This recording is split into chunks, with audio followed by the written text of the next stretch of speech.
வணக்கம். நான் பார்த்த படங்களை எல்லாம் உங்களோடு பகிர்ந்து கொள்ற போது, எனக்கு மீண்டும் ஒரு முறை படம் பார்த்ததைப் போல ஒரு மகிழ்ச்சி ஏற்படும். இந்த காணொளியை பார்ப்பவர்களுக்கும் அந்த ஒரு உணர்வு ஏற்பட வேண்டும் என்ற நோக்கத்தில தான் இத நம்ம பேசுறது. பழைய படங்கள சொல்றபோது, அத ரசிக்கிறதுக்காக ஒரு தனி ரசிகர் கூட்டமே உலகெங்கும் இருக்கிறாங்க. குறிப்பா சிங்கப்பூர், மலேசியா, இலங்கையில எல்லாம் பழைய படங்கள பற்றிய செய்திகள அவ்வளவு ஆர்வமா கேட்குறாங்க. அப்படி எல்லாராலும் விரும்பப்படுகின்ற நம்முடைய ஜி. ஞானசம்பந்தன் யூடியூப் சேனலுடைய அருமையான நிகழ்ச்சிகளில் ஒன்றுதான் பார்த்தேன், ரசித்தேன். வந்தனம் வந்தனம் இந்திரன் வந்தது சந்திரன் வந்தது இந்த சினிமாதா, இங்க எம்ஜிஆர் வந்தது என்டிஆர் வந்தது இந்த சினிமாதா. சரி, இன்னைக்கு நாம பார்க்க போற படம் என்ன அப்படின்னா, வழக்கமா புதுசா ரிலீஸ் ஆகி அன்னைக்கே பார்த்து, அன்னைக்கு மத்தியானத்துக்குள்ள போட்டு 2 மணிக்குள்ள போட்டு உடனடியா பல லட்சம் இவங்கள உருவாக்குறது ஒரு வகை. இல்ல படம் வந்து ஒரு 1 வாரம் கழிச்சு இப்ப சொல்றது ஒரு வகை. ஆனா, இப்ப நான் சொல்லப் போற படம் இருக்கு பாருங்க. இந்த படம் வெளிவந்த ஆண்டு 1962. அதாவது இன்றைக்கு 64 ஆண்டுகளுக்கு முன்பாக இந்த படம் வெளிவந்திருக்குது. கதாநாயகன் யாருன்னு கேட்டா, அந்த 60லிருந்து 70க்குள்ள 15க்கும் மேற்பட்ட படங்கள ஒரு நடிகர் நடிச்சிருக்கார் அப்படின்னு சொன்னா, அந்த சாதனை நம்முடைய செவாலியே, பத்மஸ்ரீ எல்லா விருதுகளையும் பெற்றிருக்கக்கூடிய நடிகர் திலகம் சிவாஜி கணேசன் அவர்களையே சாரும்.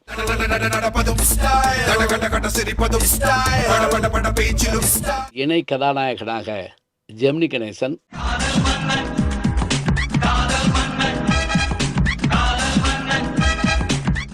சிவாஜி கணேசனுக்கு ஜோடியாக தேவிகா, ஜெமினி கணேசன் அவர்களுக்கு ஜோடியாக சாவித்ரி, இவர்கள் தவிர நகைச்சுவைக்கு சந்திரபாபு, அவருக்கு ஜோடியாக சுகுமாரி, இவர்களை தவிர குணச்சித்திர வேடங்களில் நம்முடைய உள்ளத்தை எல்லாம் கொள்ளை கொள்கின்ற எஸ்.பி. ரங்காராவ், அதே போல எம்.ஆர். சந்தானம், வி.கே. ராமசாமி. தாய் அப்படின்னு அந்த காலத்தில் ஞாபகம் வருது யார் அப்படின்னு கேட்டால் எம்.வி. ராஜம்மா. அவங்க அதுவும் இந்த குந்தியா நடிச்சிருக்கக்கூடிய அந்த கர்ணன் படத்தில் வரக்கூடிய தாய்க்கு இணையாக ஒருத்தவங்களை சொல்ல முடியாது. இவர்கள் தவிர அந்த காலத்தினுடைய கதாநாயகிகள் ஒருவராகிய சந்திரகாந்தா, இன்னும் பலர் இந்த படத்தில் மிகச்சிறப்பாக நடிச்சிருக்கிறாங்க. இந்த படத்தினுடைய கதை வசனம் ரெண்டையுமே எழுதியிருக்கிறது யாருன்னு பார்த்தீங்கன்னா, மிக புகழ்பெற்ற நல்ல எழுத்தாளர், மிகச்சிறந்த டைரக்டரும் கூட. பின்னாடி அவர் ஒரு படமும் டைரக்ட் பண்ணார், வலம்புரி சோமநாதன் அவர்கள். இதில் வீர வசனங்களோ கனல் தெரிக்கும் வசனங்களோ அதெல்லாம் கிடையாதுங்க. உணர்வுபூர்வமான வசனங்கள் அவ்வளோ. பூரா ஈரவசனம், வீரவசனம்னு சொல்லக்கூடாது. அதே போல் இந்த 60களில் வந்த படத்தில் கண்ணதாசன் இல்லாமல் ஒரு படம் வந்திருக்குமா அப்படின்னு ஒரு கேள்வி வரும். கண்ணதாசன் பாட்டு எழுதாமல் ஒரு படம் வந்திருக்குமா? வந்திருக்குதுங்க. அந்த படம் தான் இப்போ நான் சொல்ல போகிற படம், பந்தபாசம். இந்த பந்தபாசம் படம் பற்றி தான் நம்ம இன்னைக்கு பார்க்க போகிறோம். இந்த படத்தினுடைய மற்றொரு சிறப்பு என்ன அப்படின்னா, மிகச்சிறந்த கவிஞராக, அறியப்படாத கவிஞராக இருந்த மாயவநாதன், அதே போல் அவரோடு சேர்ந்து கவி ராஜகோபால் என்கின்ற கவிஞர் எழுதின பாடல்கள் தான் இதில் இருக்குது. ஏறத்தாழ இதில் வந்து ஒரு 6 பாட்டுக்கு மேலே இருந்தாலும், இந்த 6 பாடலுமே கேட்கத்தக்க, ரசிக்கத்தக்க அவ்வளோ அருமையான பாடல்களாக இருக்குது. இந்த படத்தில் சண்டை காட்சிகள் இருக்கா? இல்லைங்க. பெரிய பெரிய டூயட் காட்சி அப்படின்னு சொல்லவே முடியாது. ரொம்ப சாதாரணமாக தான் இருக்குது. நிறைய பெண்களாக இருக்கிற மாதிரி நமக்கு தோணும் படத்தில்.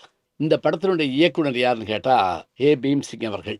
இப்போ இந்த படத்தில் வரக்கூடிய எல்லா செய்திகளையும் நான் ஓரளவுக்கு சொல்லியிருக்கேன். அதே மாதிரி அந்த காலத்தில் இருந்த புகழ்பெற்ற கேமராமேன், மற்ற தொழில்நுட்ப கலைஞர்கள் எல்லாருக்கும் மேலே அப்போ இருந்த ஒரு ஸ்டுடியோ.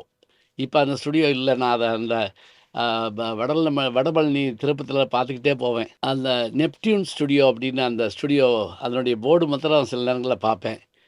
அப்போ அங்கே எடுக்கப்பட்ட இந்த படம், இதனுடைய வெற்றி மற்றவையெல்லாம் ஒரு பக்கம் இருந்தாலும் கூட, இந்த படத்தோட கதை மற்றவையெல்லாம் என்ன அப்படின்னு பார்த்தா, ஆரம்பிக்கிற போதே இந்த படம் எஸ்.வி. ரங்காராவ் அவர்கள், அந்த செல்வச் செழிப்பான குடும்பம், அவர் அப்படி அந்த ஆஃபீஸ்க்குள்ளே வர்றதும், அவரை பார்க்க வந்த நண்பர்கிட்ட புகைப்படத்தை விரித்து காட்டி, என் பெரிய மகன் பார்த்திபன், என் இளைய மகன் சரவணன் 2 பேரும் இப்போ தான் இதில் படிச்சுட்டு இருக்காங்க பெங்களூரில், படிப்பு முடிஞ்சிருச்சு, வரப்போகிறாங்க. அப்படியா சரின்ட்டு அதை கேட்டுட்டு அந்த ஒரு கேரக்டர் இருந்துச்சு போகணுன்னே நமக்கு யாருன்னு புரியும். அந்த முதல் காட்சியிலேயே எல்லாமே நல்ல செய்தியா இருக்கும்.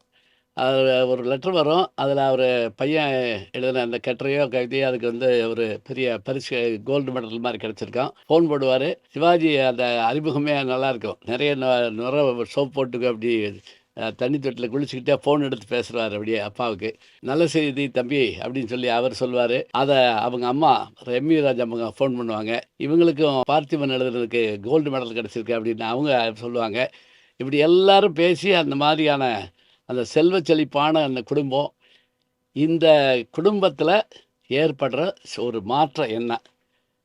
ஒரு இவங்களுடைய அத்தனை சொத்துக்களும் ஒரே நாள்ல இழந்து போற மாரியும், கடன்காரர்களால் சூழப்படுற மாரியும் காட்டப்படுறதும், அதேபோல அ சிவாஜி அவர்களை காட்டுறபோது அவருடைய வெற்றிகள அவர் எழுத்தாளராக, அவர் வழக்கறிஞராக அவர் சொல்லப்படுறப்ப, காதல் மன்னன்லயே ஜெமினி கணேசன் அவர் அறிமுகமாகிற போதே ஒரு பாட்டோட தான் ஆரம்பிக்கிறாங்க. அதாவது இதழ் மொட்டு விரித்திடன்னு ஒரு பாட்டு வருது. அத சாவித்திரி அவங்களும் பாடுறது. இதழ் மொட்டு விரிந்திட முத்து விளைந்திடும் சித்திர பெண் பாவை.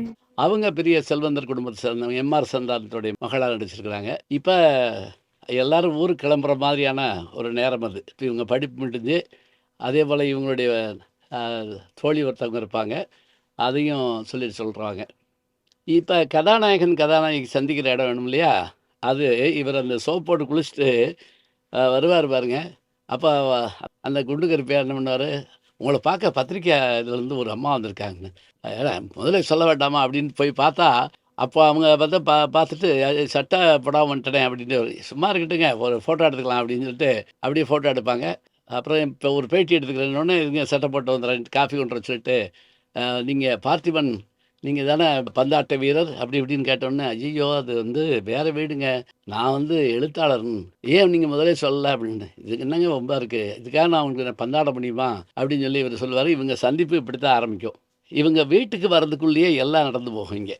அதாவது அ வீடு போயி, அது இப்ப கடன்காரர்கள் சூழப்பட்டு, அதன் காரணமாக அவங்க அப்பாவுக்கு பேரலிசிஸ் அட்டாக். அதாவது ஒரு பக்கம் கையும் காலும் இழுத்துக்கிற, அவங்க ஒரு எளிய வீட்ல வந்து உட்காந்துருப்பாங்க. அப்ப இவங்க கிளம்புவாங்க.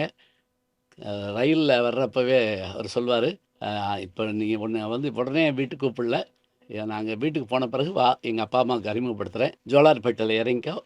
நான் எங்க அண்ணன போய் பார்த்துட்டு, நான் வந்துடுறேன். நீ நேரா சென்னைக்கு போயிரு" அப்படின்னு சொல்லிட்டு, ஜோலார்பேட்டையில இறங்கி அண்ணனும் தம்பியும் சந்திப்பாங்க.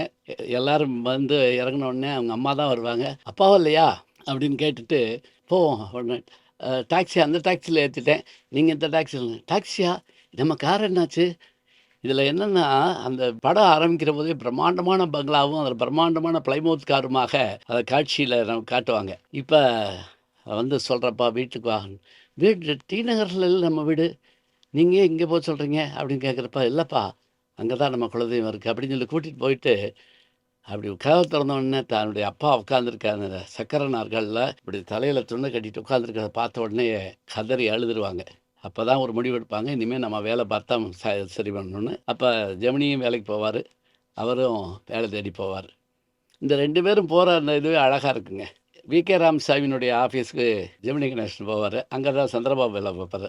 அவர் இன்டர்வியூக்கு வந்த ஆளுகள் எல்லாம் செலக்ட் பண்றதே நல்லாயிருக்கும். எப்படின்னா, "இந்தா இந்த பேனாவ அங்க எடுத்து போடு." எதுக்குன்னு கேட்பாப்புல. "போடுன்னு." இன்டர்வியூக்கு வர்ற பல பேர் தாண்டிட்டு வருவான். சில பேர் மிதிச்சுட்டு வருவான். ஜெமினி மட்டும் அப்படி எடுத்து அப்படி குடுத்த உடனே, "ஆ இதுதான் சரியான ஆளு. வாங்க. நீங்க நீங்க செலக்ட்." அப்படின்னு சொல்லி அவர தேர்ந்தெடுத்துருவாரு. ஆ சந்திரபாபு கிடைக்க வேண்டிய சீட்டு அவருக்கு கிடைச்சிரும். அந்த முக்கியமான பொறுப்பு. அவர் அங்க ஜாயின் பண்ணிடுவாரு. அவருக்கு மாதம் ரூ. 200 சம்பளம்பாங்க. இன்னைக்கு நம்ம வந்து 2,00,000 சொல்லுவோம் அந்த அளவுக்கு. அதுக்குள்ள இவரு வேலை தேடி போறப்ப, கலைமன்றம்னு ஒரு பத்திரிக்கை. அதுக்கு தான் இவரு அடிக்கடி எழுதிட்டு இருப்பாரு. அங்க அதனுடைய ஆசிரியர போய் பார்ப்பாரு. பார்த்த உடனே அவரு பார்த்துட்டு ரொம்ப சந்தோஷப்பட்டுட்டு, நீங்க தொடர்ந்து எழுதிக்கிட்டே இருங்க. அதுக்கான இதுகள வச்சுக்கலாம். இதுவரைக்கும் நீங்க எழுதின கதைக்கு மொத்தமா ரூ. 500 பணம் வச்சுக்கங்க." அப்படிங்கிறப்ப, அப்ப அங்க சாவித்திரியும் சந்திப்பாரு. அவங்களும் தேவிகாவும் நண்பர்கள்ங்கிற விஷயம் கூட அவருக்கு தெரியாது.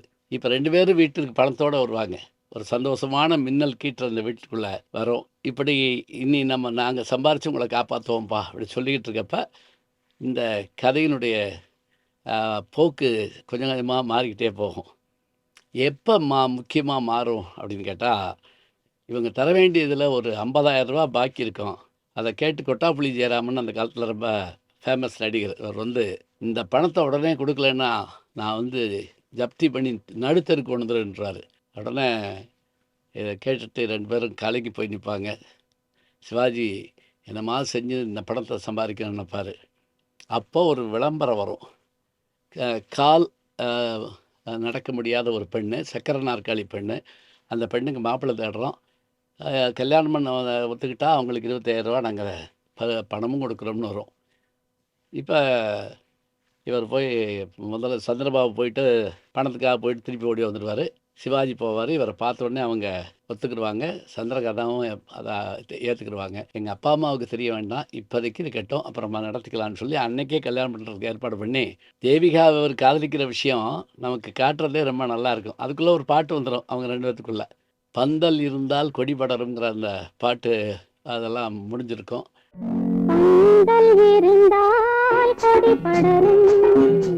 இப்போ இந்த ரூ. 25,000 பணத்துக்காக தன்னுடைய குடும்ப மானத்துக்காக திருமணம் பண்ண வேண்டிய சூழல் வந்தபோது சாட்சி கையெழுத்து போட காதலியே வருவாங்க. அவங்களுக்கு அதிர்ச்சி தான் காதலனான்னு, இவருக்கு அதிர்ச்சி இவங்களான்னு சொல்லி. ஆனால் அந்த பெண்ணுக்கு தெரியாது. கல்யாணம் ஆயிரும், பணம் கிடைக்கும். இவர் போய் என்ன பண்ணுவார் அப்படின்னா, அந்த பணத்தை தம்பியோடு போய் கொடுத்துட்டு அந்த பத்திரத்தை மீட்டெடுத்து வந்து பாக்கி பணத்தை நான் கொடுத்துட்றேன்னு ஒரு ஒப்புதலோடு வருவார். இந்த படம் ஏதுன்னு கேட்பார். அதை நான் எப்படியே சம்பாரித்தேன் அப்படின்னு சொல்லிடுவார். இவர் சொல்ல மாட்டார், உண்மையை சொல்ல மாட்டார். தனக்கு கல்யாணம் நடந்ததை மறைச்சிடுவார். அதே போல் சாவித்திரி வீட்டுக்கு ஒரு முறை ஜெமினி கணேஷ் வர்றப்ப அவரை பார்த்த உடனே எம்ஆர் சந்தானம் அதை பற்றி அடிக்கடி சொல்லியிருக்காங்க. என் மக சொல்லிவிட்டு, பேரே சரவணன், நல்ல தமிழ் பேராக இருக்கே, எனக்கு தமிழ் பேரை வச்சவங்கள பிடிக்கும், ஏன்னா அழகாக எழுதியிருக்காங்க பாருங்க அன்றைக்கே. அப்புறம் அவர் ஒத்துக்கிட்டு பேசிக்கிட்டு இருக்கமான்ட்டு போவாங்க. இந்த இந்த இந்த பக்கம் இவருடைய இந்த திருமணம் வெளியே தெரியாதுங்க. இந்த பக்கம் இன்னொரு சிக்கல் ஏற்படும். என்ன அப்படின்னா, அந்த ஆஃபீஸில் ரூ. 25,000 பணத்தை கொடுத்து உள்ள வைன்னு சொல்லியிருப்பார் வி.கே. ராமசாமி. அவர் வச்சு பூட்டிட்டு சாவி வச்சுருக்கப்போ வெளியில் சத்தம் கேட்கும். அந்த நேரம் பார்த்து அவங்க வெளியே போய் எட்டிக்கா பார்க்க போவாங்கல்ல, சிவாஜி உள்ளே வருவார். அதுக்குள்ளே சந்திரபாபுக்கு அந்த ரூ. 25,000 தேவையாக இருக்கும். அதாவது அவர் காதலிக்கிற பொண்ணை அவர் 2 ரவுடிகை மிரட்டிக்கிட்டு இருப்பாங்க. அதுக்காக அவங்களுக்கு கொடுக்கறதுக்காக 25,000ன்னு படக்குன்னு எடுத்து அவர் வச்சுக்கிடுவார்.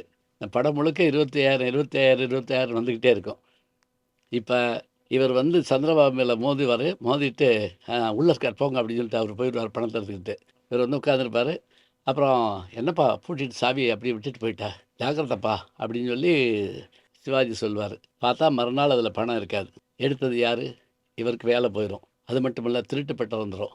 இப்போ தான் முதலாக சிவாஜி கோட்டு போட்டு கோர்ட்டுக்கு போய் வாதாடி தம்பியை மீட்பார்.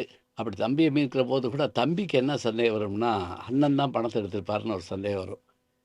இப்போ அண்ணன் எடுத்துட்டு தனக்கு தான் மேலே பழி வந்த பிறகும் கூட பேசாமல் இருக்காரு அப்படிங்கிற மாதிரி கோபம் இருக்கும். வெளிக்காட்டவே மாட்டார். இந்த சூழலில் ஒரு பாட்டு வருங்க. கற்றவன் கலங்குதல் அழகாமோ சட்டமும் இதுக்கு முதல்ல ஒரு பாட்டு வரும். ஒரு பக்கம் தேவிகா வருத்தப்பட, ஒரு பக்கம் பெற்றோர்கள் வருத்தப்பட, இன்னொரு பக்கம் இவர் கல்யாணத்தில் அப்படியே சிலை மாதிரி நிற்க, நித்தம் நித்தம் மாறுகின்றது எத்தனையோன்னு ஒரு பாட்டு. ரொம்ப அற்புதமான பாட்டு, சீர்காழி குரலில். சுரைன்னு போட்டால் அது வேறு ஒரு செடியாக வளர்ந்தது அப்படின்னு அது சொல்லுவார். கடைசியாக ஒரு வார்த்தை வருங்க அதில், மேடு பள்ளம் நிறைந்தது தான் வாழ்க்கை என்பது அப்படின்னு. அந்த வார்த்தையை கேட்குறப்ப நமக்கு மெய்சில் எடுத்து போகும். எல்லா கேரக்டரையும் அதில் காட்டுவாங்க. என்றும் மேடு பள்ளம் உள்ளதுதான் வாழ்க்கை என்பது. இப்போ அண்ணன் தம்பிக்குள்ளேயே சண்டை வந்துடும். அது ஏன்னு கேட்டால், எம்ஆர் சந்தானம், அதாவது சாவித்திரியினுடைய அப்பா, என் பொண்ணை உங்கள் மூத்த பையனுக்கு கல்யாணம் பண்ணலான்னு சொல்லுவார். இதை கேட்டு ஜெமினிக்கு ரொம்ப ஆத்திரம் வந்துடும். நம்ம காதலிக்கிற பொண்ணு அண்ணன் அந்த திருமணம் பண்ணத்தான் நம்ம மேலே இப்படி பழி போட்டா அப்படிங்கிற மாதிரி 2 பேரும் சண்டை போட்டு கட்டி உருண்டுருவாங்க. கடைசியில் என்ன நிலை?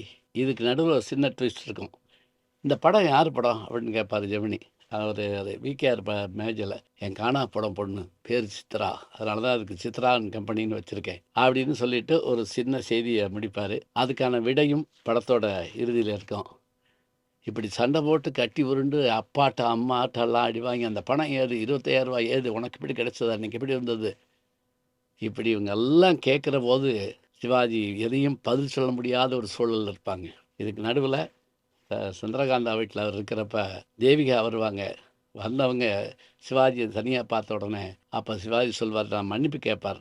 நான் எங்கள் குடும்பத்துக்காக இப்படி செய்ய வேண்டியாயிருச்சுன்னு சொன்ன உடனே இதை சந்திரகாந்தா கேட்டுக்கிட்டு இருப்பாங்க. கேட்டுக்கிட்டு இருந்துட்டு நமக்காக நம்முடைய அக்கா மாதிரி பழகின அவங்க அவருடைய வாழ்க்கையை இதாக்கிட்டோமே நினச்சிட்டு தன்னைத்தானே மாய்ச்சிக்கிடுவாங்க. அவங்க இறந்து போயிடுவாங்க. இப்போ இந்த படத்தோட கிளைமாக்ஸ் வந்துடுவோம். அந்த சீன் ரொம்ப நீட்டமான சீனாக இருந்தாலும் கூட நமக்கு அதனுடைய சுவாரஸ்யம் கொஞ்சம் கூட குறையாமல் கடைசியில் வந்து ஒவ்வொருத்தராக அந்த செய்திகளை சொல்ல சொல்ல சொல்ல நமக்கு ஆச்சரியமாக இருக்கும். வி.கே. ராமசாமின்னு சொல்லுவார், இந்த படத்தை எடுத்தது நீ இல்லைப்பா, நம்ம இவர் தான் சொல்லிட்டு சந்திரபாபு பேரை சொல்லிட்டு, ஆனால் அவரையும் மன்னிச்சிட்டேன், ஏன்னா காணா போன அந்த பொண்ணை அவர் தான் கண்டுபிடித்து கொடுத்தாரு அப்படின்னு சொல்லிட்டு எல்லாரும் ஒன்று சேர்ற மாதிரி அந்த கதை வருங்க. இதில் நடுவில் இருக்கக்கூடிய ட்விஸ்டும் சரி, பாடல்களும் சரி, அவ்வளவு அருமையாக இருக்கும். எனக்கு ரொம்ப பிடிச்ச விஷயம் என்னென்னா, வலமுறை சோமநாதன் மிகச்சிறந்த எழுத்தாளர். நான் முன்னாடியே சொன்னேன். அவருடைய அந்த வசனங்கள் வந்து அவ்வளோ அருமையாக இருக்கும். அதுவும் சோகமான காட்சியாக இருந்தாலும், நல்ல ஒரு காட்சியாக இருந்தாலும் அதுக்கு ஏற்றபடியான வசனம் எழுதியிருப்பார். ஒரு இடத்துல வசனம் எப்படி இருக்கும்னா, இவர் ஆளை வேலைக்கு தேர்வு பண்ணுறப்ப பேனாவை போட்டு சில பேர் மிதிச்சுட்டு வந்துடுவாங்க, சில பேர் தாண்டி வந்துடுவாங்க. ஜெமினி மட்டுமே கையில் எடுத்துகிட்டு வந்து கொடுப்பாரு. இதுக்காக அவனுக்கு வேலை கொடுக்குறீங்க அப்படின்னு சந்திரபாபு கேட்பார். பாரு, வேலையை கற்றுக்கிற முடியும், ஆனால் பொறுப்புணர்ச்சியை யாரும் கற்றுத்தர முடியாது அப்படின்னு அவர் சொல்கிறப்ப நமக்கு அந்த அவருடைய பேச்சில் இருக்க நியாயம் தெரியும். வேலையை கற்றுக்க முடியும், ஆனால் பொறுப்புணர்ச்சியை கற்றுக்க முடியாது. இப்படி நல்ல வசனங்கள், மிகைப்படுத்தப்படாத காட்சிகள், இரத்தக்களறி ஏற்படாத ஒரு விஷயம், அதே போல் இயல்பாக நடிக்கக்கூடிய நடிப்பு, இவை எல்லாமே நம்மளை வந்து அப்படியே வியக்க வைக்குது. இந்த படம் அந்த காலத்தில் வெற்றி அடைஞ்சதா அப்படின்னு கேட்டால் பெருசாக வெற்றி அடையலைன்னு சொல்கிறாங்க. ஆனாலும் கூட குடும்பத்தோடு ஒரு படத்தை உட்காந்து பார்க்கணும்னு நமக்கு தோணுச்சுன்னு வைங்களேன். நீங்கள் ஓடிடி தளத்தில் நீங்கள் பாருங்கள். பார்க்குற போது நமக்கு தெரியும், கொஞ்சம் இப்படிப்பட்ட படங்களும் வந்திருக்கு, மனிதர்களை பிரதிபலிச்சிருக்காங்க, சங்கடங்கள் வரும், அந்த சங்கடங்களையும் தாண்டி மனிதர்கள் ஜெயிக்கணும் அப்படிங்கிறதுக்கு நல்ல நல்ல செய்திகள் இருக்குது. பாட்டுக்காகவும் வசனத்துக்காகவும் பாருங்கள், நடிப்புக்காக எப்பவும் பாருங்கள். ஏன்னா சிவாஜி ஒரு தூணாக நின்று இந்த படத்தை தாங்குகிறார். தந்தபாசம் சிவாஜி கணேசன் அவருடைய படங்களில் மிக முக்கியமான படம் என்று நான் கருதுகிறேன். நல்ல செய்திகளை நாளும் சிந்திப்போம், நாளை சந்திப்போம். வணக்கம். ஜி ஞானசம்பந்தன் யூடியூப் சேனல் பாருங்கள். உங்களை தேடியே உங்கள் வீட்டுக்கு வருது. கேட்காம ஒரு விஷயம் உங்களை தேடி வருது பாருங்கள், அதை பிடிச்சி வச்சுக்கோங்க. நம்முடைய ஜி ஞானசம்பந்தன் யூடியூப் சேனலை தொடர்ந்து எக்ஸலம், இன்ஸ்டாகிராம், ஃபேஸ்புக், வாட்ஸ்அப் என்று அனைத்து தளங்களிலும் நாம் இயங்கிக் கொண்டிருக்கின்றோம். நீங்களும் எங்களோடு வாருங்கள்.